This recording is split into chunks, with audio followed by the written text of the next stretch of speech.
नमस्कार साथियों, स्वागत है आपका फ्री थिंकर्स चैनल पर। आज एक नया विषय हम आपके साथ चर्चा करेंगे। तो यहाँ पे जो फोटो आपको दिख रहा है, ये देख करके बहुत लोग जो अभी चिल्ला पड़ेंगे कि हमारे धर्म को बदनाम कर रहा है, हमारे धर्म के साथ खिलवाड़ कर रहा है। लेकिन किसी पर कोई भी आरोप लगाने से पहले ये उचित है कि हम चीजों को देख लें। तो यहाँ पे जो कुछ भी लिखा हुआ है, देवता इंद्र के मुख से जो कुछ भी बताया जा रहा है, ये चैनल नहीं कह रहा है। ये देवता इंद्र की बात जिस किताब में है, वहां पर इस तरह की बात कही जा रही है। गाजी का मतलब होता है जो जीत जाता है लड़ाई, और शहीद का मतलब आप सब जानते हैं, जो वीर गति को प्राप्त होता है। तो ऐसा है कि हम लोग, पूरी दुनिया जानती है, इस्लामिक जो आतंकवाद है, जो टेररिज्म है, उसमें इस तरह की बातें कही जाती हैं। दुनिया भर में आतंक फैलाया जाता है उनके द्वारा, ये सत्य है। पढ़े लिखे लड़के भी इनके झांसे में आते हैं। सॉफ्टवेयर इंजीनियर तो कोई ग्रेजुएट, कोई मास्टर्स किया हुआ है साइंस में, वो सिर्फ ये लाइन पढ़ के, जीते तो गाजी मर गए तो शहीद, इसके बाद वो अपना कुछ कहते हैं। वो यहाँ पे हमारा उद्देश्य नहीं है उनको, उनके बारे में कुछ चर्चा करना। हम अपने घर की बात कर रहे हैं। और ये कूद पड़ते जिहाद के लिए, फिर मारे जाते हैं। इनका जो अंतिम परिणति होता है, यही होता है कि मारे जाते हैं। फिर भी ये जो है जिहाद करना चाहते हैं। बात यह है कि उनका धर्म उनको युद्ध करने के लिए उकसाता है, हिंसा करने के लिए उकसाता है, और इसके लिए वो उनकी किताब जो है, कुरान है या हदीस है, जो कुछ भी है, उसका हवाला देके वो भड़काते हैं लोगों को कि तुम भी लड़ाई करो और मरो। तो यहाँ पे ये दावा, यहाँ पर हम लोगों से कुछ नहीं हो रहा है कि ऐसा, ये भी महाशय भी कहते हैं। हम लोग जो भी आपसे चर्चा करते हैं वो हमारी किताबों पर बेस्ड होता है। तो जरा देख ले, अपने घर में कोई इस तरह की बात कह रहा है क्या? दूसरे का घर की गंदगी बाद में देखेंगे, दूसरे का घर का जिम्मेदारी दूसरे का है। पहले हम लोग अपने घर में देख ले कि क्या इस तरह की बात कही गई है हमारे किसी पुस्तक में। तो आइए देखते हैं, शुरू करते हैं। तो यहाँ लीगल डिस्क्लेमर है। हमारा उद्देश्य शुरू से ही हमने कहा है कि कभी भी जो है किसी की भावनाओं को ठेस पहुंचाना नहीं है। हम लोग जो किताबों में लिखा है उसी के आधार पर बात करते हैं, आपसे चर्चा करते हैं। आप बता सकते हैं कमेंट में अगर हमसे कहीं कोई गलती हो रही है। तो ये लीगल डिस्क्लेमर है, आगे शुरू करते हैं। तो ये जो जिहादी है या इस्लामिक जो आतंकवादी है, इन्होंने पूरी दुनिया को तंग करके रखा है, ये हम सब जानते हैं। जीते तो गाजी, मर गए तो शहीद। कूद जाओ लड़ाई में, जिहाद करो। उनके जो धार्मिक गुरु हैं या उनके जो स्कॉलर्स हैं, वो जिहाद का अलग अलग मतलब बताते। खैर, वो उनकी बात है, उनकी किताबें हमने नहीं पढ़ी है, लेकिन पूरी दुनिया परेशान है इनसे। हाँ, ये भी बात सही है कि हर वक्त ये भी गलत नहीं होते, उन पर भी गलत होता है, ये भी गलत करते, तो गलत गलत का एक जो है लड़ाई चल रहा है। लेकिन बड़ा अद्भुत होगा कि अगर हम अगर किसी दूसरे के घर में कह रहे कि देखो तुम्हारे घर में गंदगी है, तुम्हारे घर में जो है बहुत गंदा है, तुम बहुत गंदे लोग हो। लेकिन अगर अद्भुत हो कि कितना अद्भुत लगेगा कि वही गंदगी अगर हमें अपने घर में मिले। तो शुरुआत जो है अपने घर से करनी चाहिए सफाई की। फिर हम धीरे धीरे समाज को कुसंस्कार, अंधभक्ति से मुक्त कर सकते हैं। तो इंद्र की चर्चा जिस किताब में आती है वो ऋग्वेद है। डॉक्टर गंगा सहाय शर्मा की लिखी हुई जो अनुवादित बुक है, ये आपको इंटरनेट पे मिल जाएगा, आप खरीद भी सकते हैं। इसी पुस्तक में युद्ध की ललकार दी गई है। कैसे? जो वीर पुरुष युद्ध में मारे जाते हैं उन्हें इंद्र स्वर्ग देते हैं। ये कुछ उसी तरह की बात हो गई कि जहाँ पर जो ये आतंकवादी है या जो जिहादी लोग हैं, ये भड़काते हैं कि तुम जब मर जाओगे, अगर जिहाद में मारे जाते हो, तो तुम्हें जन्नत मिलेगा, 72 हुरे मिलेंगी। और वो मूर्ख जो है, अनपढ़ जाहिल जो है, वो लड़ाई में कूद जाते हैं। युद्ध स्वर्ग प्राप्ति का निष्कपट मार्ग है। ये बात वो भी कहते हैं, काफिरों से जंग करो, दुश्मन से जंग करो और तुम्हें उसके बाद जो है जन्नत मिलेगा, जन्नत में दूध और शहद की नदियां बहेंगी, पूरे मिलेंगी, सब कुछ मिलेगा। और वो जन्नत के लिए जो है लड़के मरने मारने को तैयार हैं। इंद्र ऐसे युद्ध के आगे रहते एवं जो यज्ञकर्ता प्रातः काल जागते हैं उनके शत्रुओं का इसके बाद इस स्लाइड में है, विनाश करते हैं। जैसे सर्वज्ञ व्यक्ति सिर को झुकाकर प्रणाम करते, उसी प्रकार इंद्र को भी करना चाहिए। हे भद्र इंद्र, तुम्हारा दिया हुआ धन हमारे लिए हो एवं स्थिर हो। तो यहाँ पे जरा गौर कीजिए चीजों को।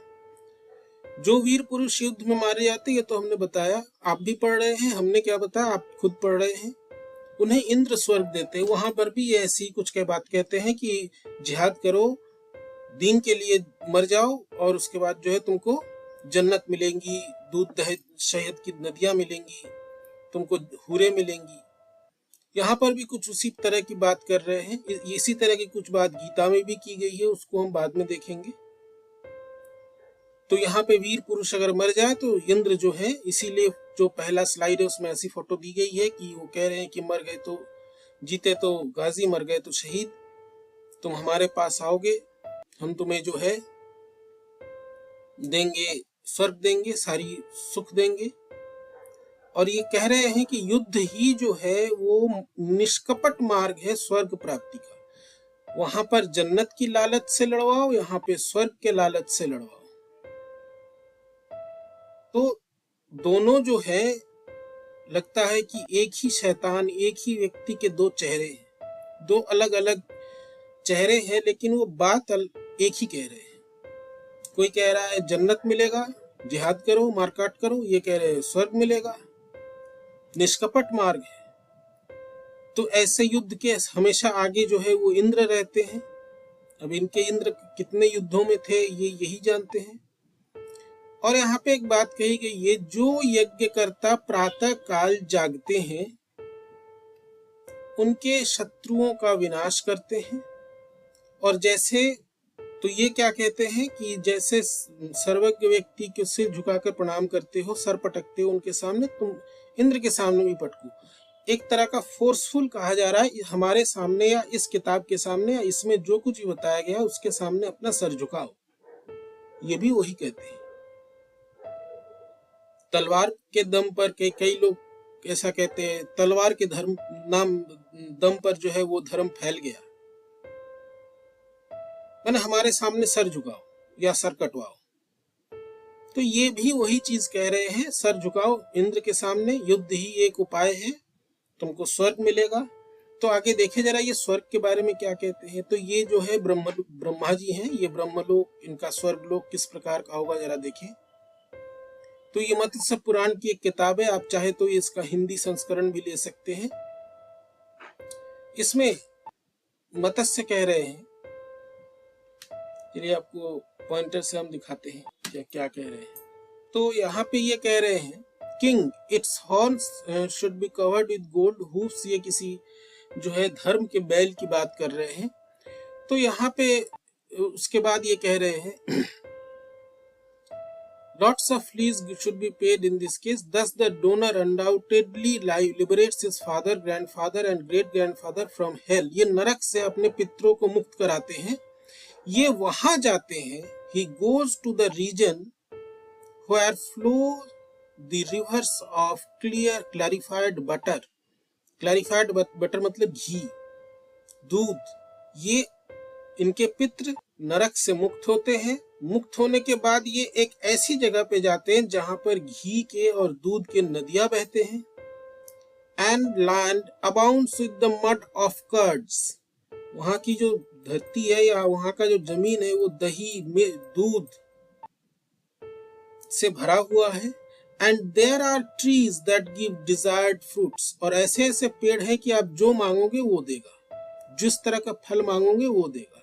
he easily gets access to Goloka and ब्रह्मलोका। अब ये गोलोक ब्रह्मलोक पर विचार विमर्श, ये गोलोक क्या है ब्रह्मलोक क्या है, इससे हमें मतलब नहीं है। मतलब इस चीज से है कि दोनों जो लोक है, गोलोक हो, ब्रह्मलोक हो, इंद्रलोक हो, कोई भी लोक हो, ये ना किसी ने देखा है, ना इसका कोई प्रमाण है। यहाँ पर लालच दिया जा रहा है एक ऐसी दुनिया का जो कहीं पर भी, जिसका कोई अस्तित्व नहीं है, जिसके अस्तित्व का कोई प्रमाण नहीं है। स्वर्ग का लालच दिया जा रहा है। वो क्या कहते हैं कि तुम्हारे जन्नत में जो दूध दही की नदियां बहेंगी, शहद की नदियां बहेंगी। ये क्या कह रहे हैं? ये भी वही बात कह रहे हैं। ये दोनों लोगों, अब कोई बड़ा छोटा नहीं है, दोनों का काम है लोगों को भ्रमित करना। दोनों का काम है लोगों को भ्रमित करना, लोगों को गलत रास्ते पे ले जाना, लोगों से अपनी बात मनवाना। यहाँ पे सर झुकाने का मतलब, जो आपको ये जो इमेज यहाँ पे दिखाया गया, यहाँ पर किसी धार्मिक बात नहीं है। सर झुकाना मतलब हमारे सामने सर झुकाओ, चाहे वो टोपी पहन के झुकाओ या तो बिना टोपी के झुकाओ, और हम तुम्हें भ्रमित करते रहेंगे, कभी स्वर्ग बता करके, कभी जो है दूध और दही की नदियां बहाते हुए। तो इनका काम होता है भ्रमित करना।